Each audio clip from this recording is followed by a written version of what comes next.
Hello, नमस्ते, प्रणाम दोस्तों। आप सब कैसे हो? आशा करते हैं आप सब अच्छे होंगे, स्वस्थ होंगे, मस्त होंगे। तो हम आप लोगों को एक कजरी गीत सुनाने जा रहे हैं। अगर पसंद आए तो लाइक करें, सब्सक्राइब करें, शेयर करें, कमेंट करें। और यदि चैनल पे नए हैं तो दोस्तों सब्सक्राइब कर लें ताकि आपको हमारा हर वीडियो मिल सके और आप हर वीडियो का आनंद ले सकें। पति पत्नी का नोक झोंक कजरी गीत है दोस्तों। अगर पसंद आएगा तो कमेंट में ज़रूर बताइएगा और कहाँ से हैं ये भी ज़रूर बताइएगा दोस्तों।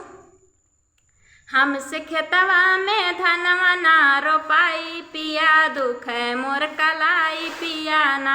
हमसे खेतवा में धनवा ना रोपाई पिया, दुख है मोर कलाई पिया ना। हमसे खेतवा में धनवा ना रोपाई पिया, दुख है मोर कलाई पिया ना।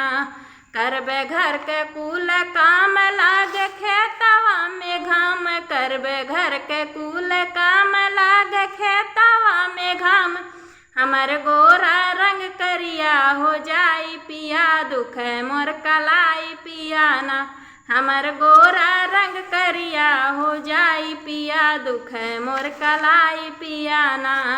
हमसे खेतवा में धनवा ना रोपाई पिया, दुख है मोर कलाई पिया ना।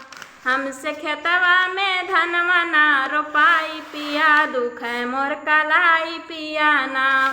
घेरे काली रंग बदरिया बरस भीगे धानी रंग चुनरिया, घेरे काली रंग बदरिया भीगे धानी रंग चुनरिया। हमके सर्दी जोखाम होई जाई पिया, दुख है मोर कलाई पिया ना।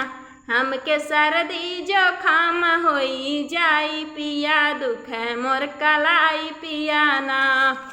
हमसे खेतवा में धनवा ना रोपाई पिया, दुख है मोर कलाई पिया ना। हमसे खेतवा में धनवा ना रोपाई पिया, दुख है मोर कलाई पिया ना। यदि कर हमरा से प्यार माना बतिया हमार, यदि कर हमरा से प्यार माना बतिया हमार।